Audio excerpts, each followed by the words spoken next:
Hi, எல்லாருக்கும் வணக்கம். நாம் பார்க்கக்கூடிய இந்த தாவரம் சைக்கஸ் ரெவல்யூட்டா. நம்ம இந்தியாவில் 4 தாவரம் அறிமுகப்படுத்தப்பட்டுள்ளன. பார்த்திங்கன்னா சைக்கஸ் ரெவல்யூட்டா, சைக்கஸ் பெத்தோமி, சைக்கஸ் எஸ்னாலிஸ், சைக்கஸ் ரம்பிலியை. இந்த 4 வகை இருக்குது. 4 வகையில் இது பார்த்திங்கன்னா சைக்கஸ் ரெவல்யூட்டா. இது தாவரம் பார்த்திங்கன்னா லீஃப்லாம் ரொம்ப திக்காக இருக்கும். இதனுடைய குரோத் வந்து ரொம்ப ஸ்லோவாக இருக்கும். இது பார்த்திங்கன்னா ஒவ்வொரு அடுக்காக வரும். இதை பாருங்கள், புதுசாக லீவ்ஸ் வருது பாருங்கள், குரோத் ஆகுது. இது ஃபஸ்ட்டு குருத்து. இது வந்த பிறகு லீவ்ஸ் இந்த மாதிரி வரும், ரொம்ப ஹார்டாக இருக்கும். இது க்ரோத் வந்து ரொம்ப ஸ்லோ க்ரோத் தான். இது பாருங்கள், இது 3 இயர்ஸ் பிளான்ஸ். ஸ்டெம்மு பாருங்கள் எவ்வளோ திக்காக இருக்குது. 3.5 இயர்ஸ் ஆகுது. 3 இயர்ஸ் முடிஞ்சு போச்சு. இதை பாருங்கள், சைடில் இந்த மாதிரி கன்று வரும். இங்கே பாருங்கள், இது பாருங்கள், புதுசாக தனியாக வந்திருக்கு. இது ரிமூவ் பண்ணி அழகாக இது தனி கண்ணாக வச்சுக்கலாம். இங்கே பாருங்கள், இது பார்த்தீங்களா, ரூட் இருக்குது பாருங்கள், தனியாக ஒரு பால் வந்துருக்கு பாருங்கள்.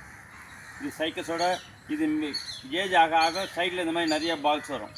இது பால்ஸ் வந்தால் தனியாக பிரித்து வச்சோன்னா இது ஒரு பிளான்ட். இது அழகுக்காக வளர்க்கப்படுகிறது. இது பூ வராது. சைக்கஸ் ரெவல்யூட்டா டைரக்ட் சன்லைட்டில் நல்ல க்ரோத் இருக்கும். இது ஸ்டெம்மில் இது லீஃப் பாருங்கள் எவ்வளோ திக்காக இருக்குது. ஸ்டெம்மும் திக்காக இருக்கும், லீவ்ஸ் ரொம்ப ஹார்டாக இருக்கும், திக்காக இருக்கும். சைக்கஸ் ரெவல்யூட்டா இது அழகுக்காக வளர்க்கக்கூடிய தாவரம்.